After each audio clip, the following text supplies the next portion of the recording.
Hey there, crew. It's Mark from Menwhobullet, where I'm answering more audience questions coming from you. If you have a question that you would like to ask around bullet journal, stationery, or anything in between, you can ask that over on my website, menwhobullet.com/questions, and I'll be answering them in future videos just like this here on this platform and other social media platforms as well. So let's get into today's question. This question's from Suzie, and her question is, what is the best type of journal or paper to look for someone who's just getting started? I keep getting a lot of bleed through on the paper I already have.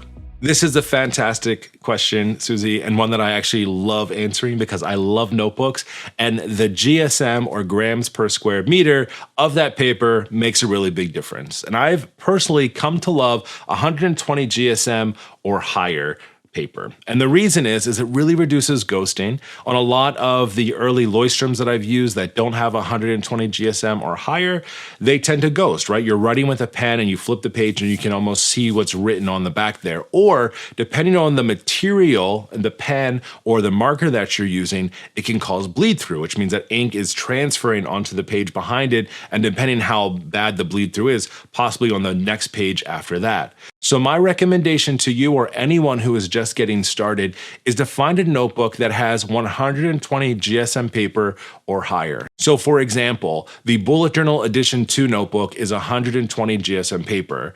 The Leustrom 1917 has a line of paper that's 120 GSM paper, and they all work very well. I'll actually link them in the descriptions below so you can check out the pen test that I've done with those. There's also notebooks out there that have 160 GSM paper. That's going to be your Archer and Olive notebooks, that's going to be your Journal Junkies Basics notebook, and there are other ones out there as well. Those are just two that I'm more familiar with. Those are going to be nice and thick. Those reduce ghosting, almost no ghosting, and I rarely ever see bleed through on that paper. But you do need to know that there is a trade-off between the thickness of your paper and also your notebook itself, because notebooks that have 160 GSM paper, they have thicker pieces of paper, which usually mean that you're going to have less pages in your notebook, usually around 120 or 160 pages, versus something that has 120 GSM or lower, because most of them, honestly, the more least expensive one or kind of thinner papers can have up to 250 or 300 pages. So there's really a trade-off of what you're looking for. Also, really pay attention to the type of materials that you're using in those notebooks.